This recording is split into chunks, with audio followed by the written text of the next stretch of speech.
이번 학기는 그 플라톤을 중심으로 해가지고 그 미술과 어떤 그 철학의 관계, 그리고 이제 미술사에 나타난 그 원근법적인 그 사고, 그 사유의 의미와 한계, 또 그 원근법에 대한 또 긍정적인 반응과 부정적인 반응, 이런 걸 쭉 보면서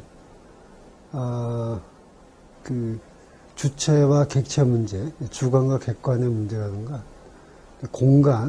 공간의 관계라든가, 그 다음에 이제 실제와 현상의 관계, 이런 것들을 한번 쭉 보려고 하는데, 오늘은 이제 첫날이라고 그래가지고 PPT 위주로 하려고 그래요. 이 강의를 생각하게 된 그 동기가 플라톤의 그 이데아론에 대해서 이제 고민하다가 이런 생각을 하게 됐는데, 아마 여러분들이 그 철학에 관심 있는 분들은 플라톤의 이데아라는 말은 뭐 늘 이렇게 지겨울 정도로 듣는 이야기죠. 근데 그 플라톤의 이데아라는 게 굉장히 잘 알 것 같은데도 또 생각하면 좀 어렵고 그런 개념인 것 같아요. 그래서 플라톤의 이데아론을 어떻게 이해할 것이냐. 근데 이제 이거를 플라톤 이데아의 이제 구상적 이해라고 이름 붙여봤는데, 구상적인 이해는 어떤 존재의 가장 그 이상적인 모습이죠. 아이디어라는 거죠. 그러니까 말의 이데아다 그러면은 이렇게 말에는 뭐 수많은 이제 종류의 말들이 있겠죠. 말들이 있는데 가장 그 적토마 같은 그런 훌륭한 말보다도 더 훌륭한, 더 지구력도 뛰어나고 뭐 잘생기고 튼튼하고 빠르고 이렇게 어떤 그야말로 정말 아이디어란 말을 뜻하는 게 아니겠느냐. 그래서 그 말과의 거리를 통해 가지고 현실의 말들이 그 가치를 부여받는 게 아니거든요. 이렇게 이해할 수도 있고, 이건 이제 좀 쉬운 이해죠. 쉬운.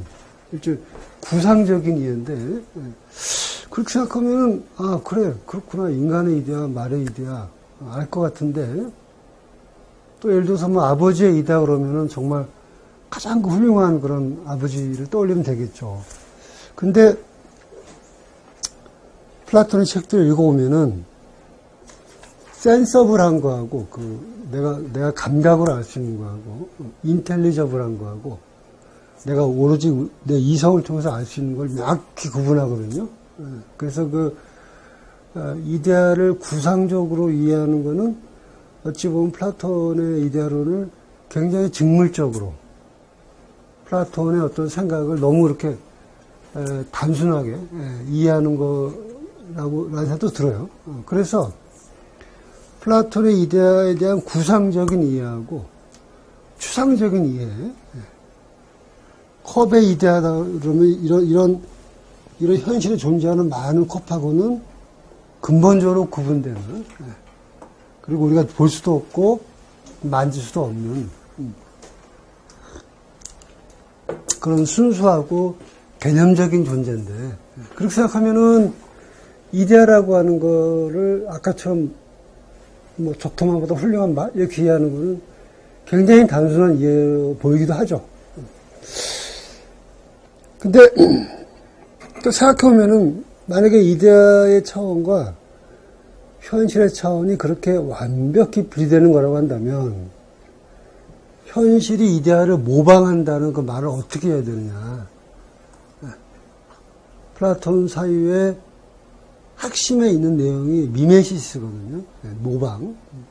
근데 만약에 아까 우리가 예를 들어서 그 말의 이데아하고 훌륭한 그 말하고 좀 못한 말하고의 모방 관계 생각하면 그건 쉽게 이해가 되죠. 굉장히. 금방 이해가 되죠. 근데 이데아와 현실이 완전히 다르면은 그때 모방한다는 게 도대체 뭘 말하는 것인지.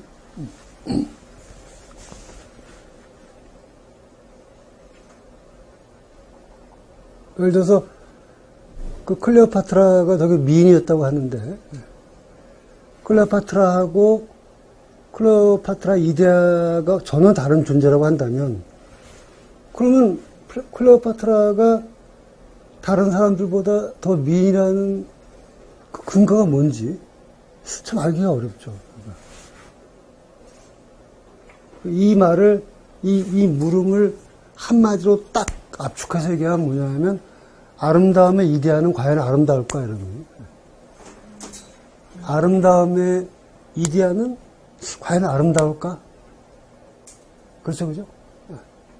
앞에 식으로 얘기하면 당연히 아름답지. 아니, 어떻게 아름다움의 이데아가 안 아름다울 수 있겠어요? 그렇잖아요.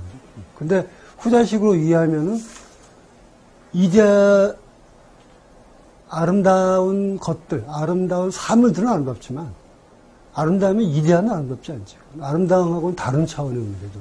완전히 다른, 디멘전이 다른 거니까.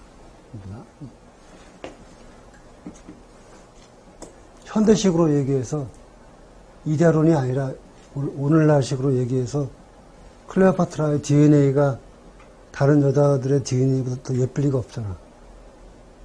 그렇게 하는 거죠. 우스꽝스럽죠. 그죠? 여기는 현실의 클레오파트라가 더 아름다운 것이지, 클레오파트라의 그 DNA가 딴 여자 DNA보다 더 예쁘게 생겼어요? 그건 웃긴 얘기죠. 그죠?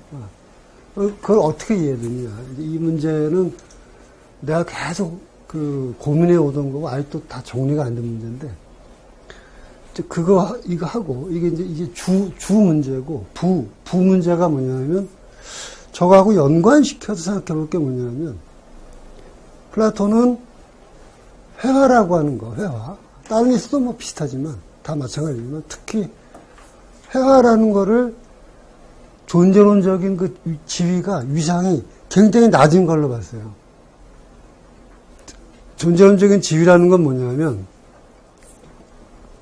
어떤 사물의 실제성이지, 실제성, 실제도, 존재도, 가치. 그러니까 좀 쉽게 말하면 가치지, 가치. 가치인데 이제 우리가 생각하는 좀 가치하고는 조금 개념이 달라요. 가치는 가치인데 우리가 생각하는 것처럼 인간적인 그 주관의 가치를 말하는 게 아니라 그 대상이 갖고 있는 존재로서의 가치, 그 대상의 존재가 가지고 있는 가치. 그러니까 예를 들어서 우리가 아주 쉽게 말하면 나는 실물이지만 내 신기루는 실물이 아니잖아. 그렇죠, 그죠? 이건 가짜다, 가짜. 그러니까 이 진짜가 실제성도 더 높은 거지. 실제성이 더 높고 존재론적 위상이 더 높은 거예요. 철학적으로 표현하면. 얘는 더 낮은 거고. 근데 플라톤은 회화라고 하는 거는 굉장히 존재론적인 스테이터스가 낮은 거다. 쉽게 말하면 리얼리티가 더 낮은 거라는 거지. 회화라고 하는 거는. 그런데 이상하게 국가편에서 회화의 그 존재론적 가치를 굉장히 낮게 평가했던 평가라는 표현보다는 존재론적으로 그렇게 개념화한 거지, 사람이. 개념화했던 플라톤이 그 이집트 예술에 대해서 굉장히 높이 평가를 해요. 굉장히 상처를 하지. 그 국가편을 보면은 그리스라는 나라는 작은 나라고, 신흥은 아니지. 옛날 트로이 전쟁 때부터 있으니까. 그러나 어쨌든 간에 전체적으로 보면 약간 좀 뭐라고 할까, 좀 이렇게 소국이고, 좀 신흥국가에 가깝고, 이집트라는 거는 어마어마한 대국이고, 엄청나게 오래된 제국이죠. 이집트는 뭐 수천 년 전부터 내려오는 거니까. 그러니까 이제, 이 젊은 신흥국가인 그리스의 철학자인 플라톤이 이집트의 현자들을 만나가지고 그 배움을 구하는 그런 대목이 나와요. 그러면서 이 사람이 이집트 예술을 굉장히 막 격찬하는데, 그게 뭐 외교적인 언사가 아닌 이상은, 아닌 한은, 왜 이 사람이 하필이면 자기네 나라 회화는 그렇게 낮게 평가하면서 이집트 예술은 그렇게 높이 평가하느냐. 이게 또 하나의 이제 보조적인 어떤 관련성이 있는 문제죠. 이제 이런 걸 통해서 많이 생각을 해봤고, 그런 생각을 하는 과정에서 이제 이 강의를 구성을 해봤는데, 여러 가지 참고 문헌인데 가장 이제 기초는 물론 플라톤 대화편들이죠. 그래서 그 강의를 하면서,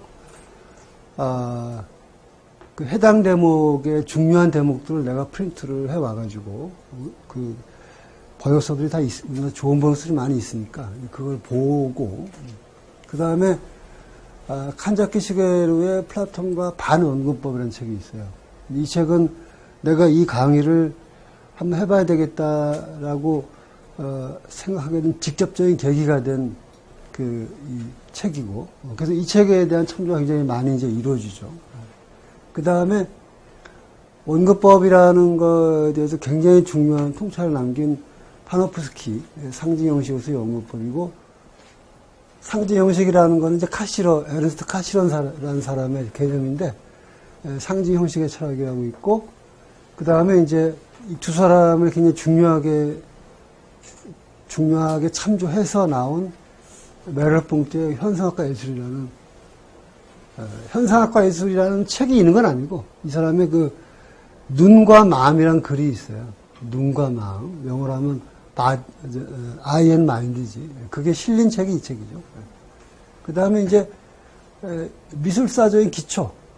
일반적으로 많이 이제 이야기된 초보적인 그 미술사는 이제 이 사람 곰브치 책이 좋으니까 이걸 참조하면 되고. 그 다음에 이제 문학과 연관돼서 많이 비슷한 얘기는 이제 아울바의 미메시스가 있고, 그 다음에 이게 아직 우리나라에 번역이 안 되어 있는데, 에르스트 마하라는 사람의 감각의 분석, 그 다음에 이제 넬슨 굿만의 예술의 언어, 이런 개념들이 개념들이 아니라 책들이 이제 참조가 되죠.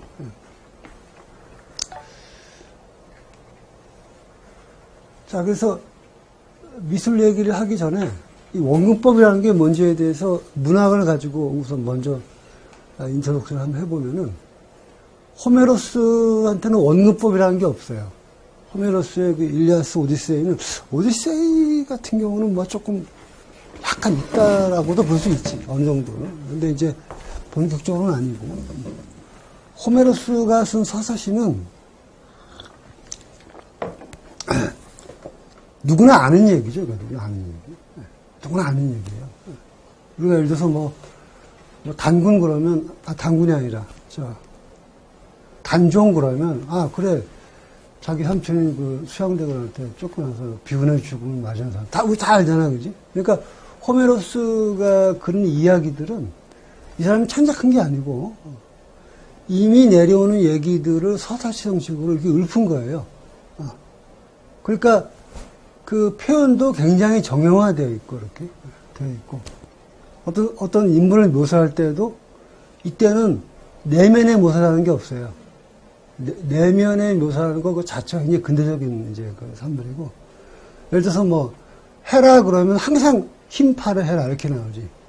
그 다음에 뭐, 황소눈, 눈이 크다는 거지. 그러니까 황소눈을 가지고 해라. 뭐, 나빠른 아킬레우스, 깨바른 뭐, 오디시우스, 이런 식으로. 번개를 던지는 제우스. 항상 이제 이런 식으로 표현하지, 그 사람. 그러니까 어떤 한 인물을 표현하는 형용사가 딱 정해져 있어. 딱 정해져 있어요, 이게 정형적으로. 그러니까 호메로스에게서는 어떤 작가가 뭔가를 보고 자기가 뭔가를 묘사한다 이런 게 거의 없어요. 이렇게. 아주 타이피컬한 방식으로 얘기되는 거지. 그때는 원근법이라는 게 존재하지 않는데, 페트로니우스는 이제 그 네로 황제의 그 밑에서 일했던 일종의 그 뭐라고 그러나 우유스로 말하면 궁중시인 정도 되나? 좀 표현이 정확한지 모르겠는데, 옛날에 아주 옛날에 그 코바디스라는 영화가 있는데 봤나 모르겠다. 코바디스 보면 왜 네로 바로 옆에 나오는 이렇게 그 잘생긴 시인 있지 왜? 그래서 정치가 얘기도 하고 그 사람이 이제, 타키스투스는 로마의 유명한 그 역사가지, 역사가. 제일 유명한 역사가. 그 다음에 이제 그 예수 이야기를 적어 놓은 신약. 여기에 보면 원근법이 등장하게 돼요. 무슨 뜻이냐 하면은 어떤 특정한 작가가 자기가 관찰하고 보고 느낀 거를 자기의 시선을 이렇게 서술하는 거지, 이런 식으로. 이제 그런 이제 원성이 등장하게 되고, 그래서 이 시점이라는 말이 굉장히 중요한 개념인데, 이 시점이라는 게 있냐, 없냐, 그 다음에 시점의 이동, 이동이 등장하게 된다는 거. 시점이 이동하는 거죠. 이렇게 이동하는 거. 근데 이런 문제가 응용법하고 중요한 연관성이 있는데 그런 문제고, 우리가 이런 문제에 관련해서 자세하게 다룰 내용이 뭐냐 하면 바로 플라톤이 왜 광학이라는 거를 반대했냐. 옵틱스라는 거 알죠? 광학. 여러분들 고등학교 때인가 중학교 때가 배우잖아. 그지? 뭐 직진, 반사법칙, 굴절, 물에 들어가면 굴절 구부러지는 거예요. 물이 이렇게, 그죠? 빛이 이렇게, 그죠? 네. 이런 거 배우죠, 그죠? 옵틱스. 뉴턴이 그 집대성학이 나중에.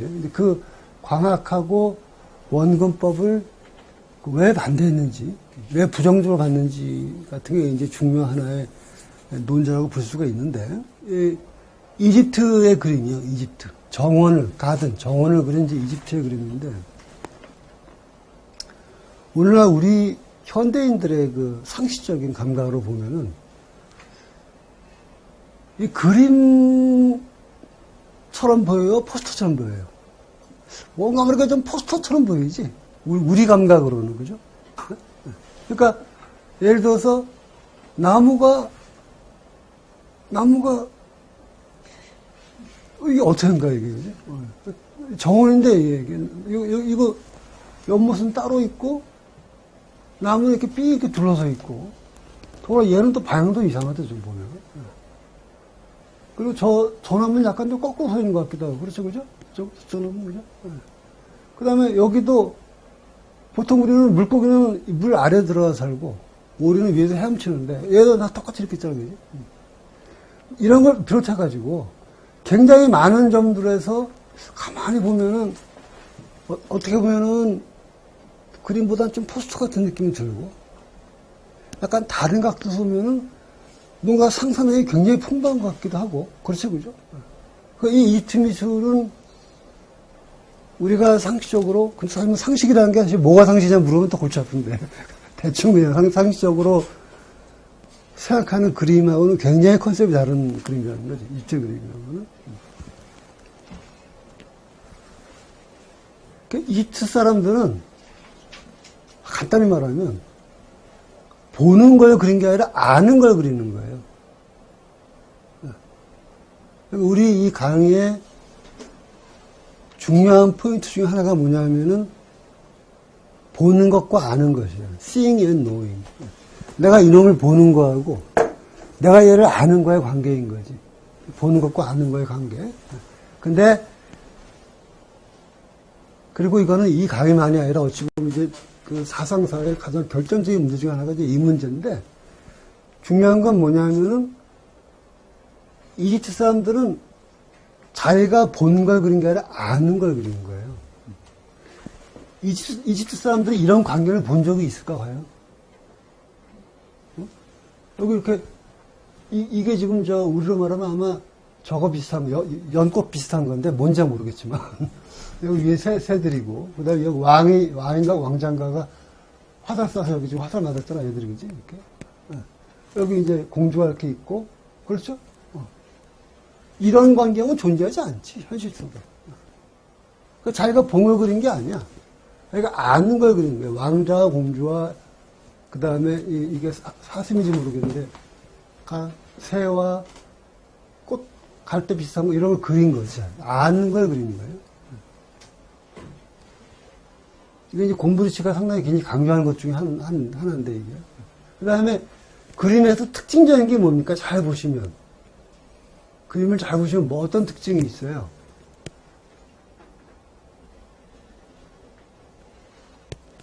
눈을 보세요, 눈을. 눈이 어때요? 이상하지? 이상하지 않아요? 눈이? 잘 보세요, 눈이. 어떻게 이상해요? 이게 옆면인데 눈이 앞을 지금 보고 있잖아. 앞면자 이렇게. 그죠? 이상하잖아. 뭐 피카소 같은 발상을 했을 것 같지는 않은데, 이 시대 사람들이. 왜 저렇게 그랬을까? 눈의 가장 본질적인 모습. 이게 상당히 플라톤적인 생각이에요. 이 표현 자체가. 미리 이렇게 음미해보세요. 눈이라는 거에 가장 본질적인 모습은 옆에서 더 잘 보이겠어요? 앞에서 보이겠어요? 당연히 앞에서 훨씬 더 잘 보이지. 그러니까 이 사람 눈은 자기가 본 눈을 그린 게 아니야. 눈이라는 놈의 가장 아이디어라고 에센셜한 걸 그린 거예요. 쉽게 말하면. 이건 어찌 보면 너무 지나치게 플라톤적인 해석일 수도 있는데, 이 해석이. 그 다음에 예를 들어서, 이 발 같은 거, 다리, 이 발 같은 것도 잘 보면은 이게 지금 어느 게 앞이고 어느 게 뒤인지 좀 헷갈리지 않아요? 이게 지금 앞에 나와 있는 건지 얘가 앞에 나와 있는 건지 헷갈리죠? 그죠? 그런 현실 속의 공간적 배치 같은 경우에는 이 사람은 지금 신경을 안 쓰는 거야, 거기에 대한 표현. 그렇다고 하면 이 사람이 그래는 못 그려서 그러지 않았겠지, 설마. 이게 이렇게 살아남아서 있고, 우리한테 남아있는데, 걸자니까 남아있지 않겠어요, 그죠? 네. 그건 전혀 아니에요. 그리고 이 사람들은 발은 항상 옆으로 그려요, 이렇게, 옆으로. 다 이렇게 거의 다. 거의다가 아니라 다. 적어도 남아있는 건 전부 다 이렇게. 앞보다는 이 옆이 다리를 가장 잘 보여주기 때문에. 다리의 모든 것들, 정강이뼈라든가 이런 구조 같은 걸 다 잘 보여주기 때문에. 다른 것도 마찬가지고, 다른 것들도. 그리고 또 하나 눈에 띄는 건 뭐냐면, 그림 중간에 글이 많지, 이렇게. 그렇죠, 그죠? 요새 만약에 어떤 화가가 그림을 그려놓은 다음에 여기다가 뭐, 다 해석을 써서 이 사람이 화를 쓰고 있는 중입니다. 이렇게 이 사람 이름을 봅니다. 이렇게 만약에 누가 출품하면은 사람들이 막 웃겠지. 이거 그림이 뭐 이래. 이거 포스터야, 그림이야. 포스터는 그럴 수 있죠. 내가 아까 포스터 갔다 왔잖아, 그래가지고. 그림에 그러면 이상하냐, 그러지. 근데 옛날 그림에 이게 많아. 사실 이집트만은 아니에요. 옛날 중세 그림 보면 거기다 이름 써놔. 누구 이렇게 좀 이렇게. 그렇게 하는데, 어쨌든 이것도 상당히 특징적인 이제. 이 그림 아닙니다. 이 글이에요, 글. 글이에요, 글. 미집사는 쓴 글. 그리고, 그러니까, 아는 걸 그리니까, 자, 여기 컵이 있는데, 10사람이 있어. 10사람 하가 있어. 근데, 그림을 그렸어요. 근데 이쪽 10사람은 지가 본 걸 그리는 거고, 이쪽 10사람은 자기가 아는 걸 그렸다고 칩시다. 쳐요.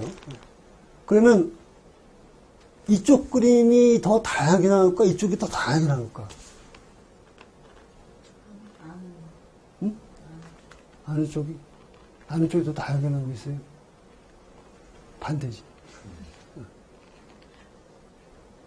보는 거를 만약에 보는 쪽에 중심을 두면은, 여러 사람이 다 다르지, 이렇게. 그럴 거냐, 그지? 나는 위에 있으니까 조금 더, 동그란 것도 잘 보일 테고. 다 다르겠지, 그지? 이쪽에서 보는 사람은 손잡이가 안 보이겠지, 그지? 그러니까 다 다르지, 여러 사람이. 근데, 아는 걸 그린 사람들은, 컵은 뭐다라고 하는, 이걸 볼 필요도 없죠, 그냥. 컵은 뭐야? 컵이라는 건 물 따라 마시는 거야. 라고 하는 개념을 가지고 그린 사람들은 훨씬 더 가깝겠지. 그림이 다양하지 않겠지. 그런 식으로. 우리가 인상파만 생각해도 인상파만 생각해도 금방 알 수 있지. 응? 인상파, 그 얘기는 나중에 합시다. 나중에 하고. 그래서, 이집트 미술을 보면은, 독창성이 많이 떨어져. 독창성. 그러니까, 새를 그리면 항상 이런 식으로 그리는 거고. 이게 연꽃이 뭔지 모르겠는데, 이걸 그리면 꼭 이런 식으로 그리는 거고. 조금씩은 달라지겠지. 색깔이 살짝 좀 약간 다르다거나, 뭐 크기를 좀 더 큰다거나. 근데, 기본적으로는 똑같아. 왜? 아는 걸 그리니까. 아는 거. 컵이라는 건 이런 거야. 컵이라는 걸 물 마시는 거야. 그러니까 안이 비어 있어야 돼. 당연히. 기왕이면 동그라야 돼. 잡기 편하게 손잡아 있어야 돼. 라고 하는 자기가 아는 컨셉으로 그리니까 훨씬 더 규칙적이지. 일반적이고. 그 화가 개인의 싱글라리티가 굉장히 적죠. 적고 어떤 규칙성에 따라 그리는 거지. 집은 이렇게 그리고 뭐는 이렇게 그리고. 물론 미시하게 보면 다 다르겠지만. 그렇죠? 그래서 눈의 미술이 아니라 머리의 미술이다. 크레타 작품이 남은 게 몇 개 없지만 미술은 조금 더 훨씬 더 역동적이에요. 여기 보면 운동성이 별로 없지. 운동성이 별로 없죠, 그죠? 이 침수는 운동성이 별로 없어요. 보는 거 그린 사람은 보는 거, 예를 들어서 내가 이렇게 했건데 근육이 아주 빈약하지만 우라마다고 칩시다. 이렇게 하는 걸 누가 막 보고 그리면은 막 이거 그릴 거 아니야, 그지? 여기 있는 거 우퉁퉁한 거지. 근데 아는 거 그리는 사람은 아 그래 팔은 뭐 길고 뭐 팔꿈치가 있고 그러니까 그 순간순간 움직이는 역동성이 별로 없는 거야. 이 그림은 기본적으로. 근데 크레타 미술은 이제 그런 게 많이 나타나죠. 그리고 그런 측면이 어디로 가냐면 이제 그리스 미술로 넘어가는 거지.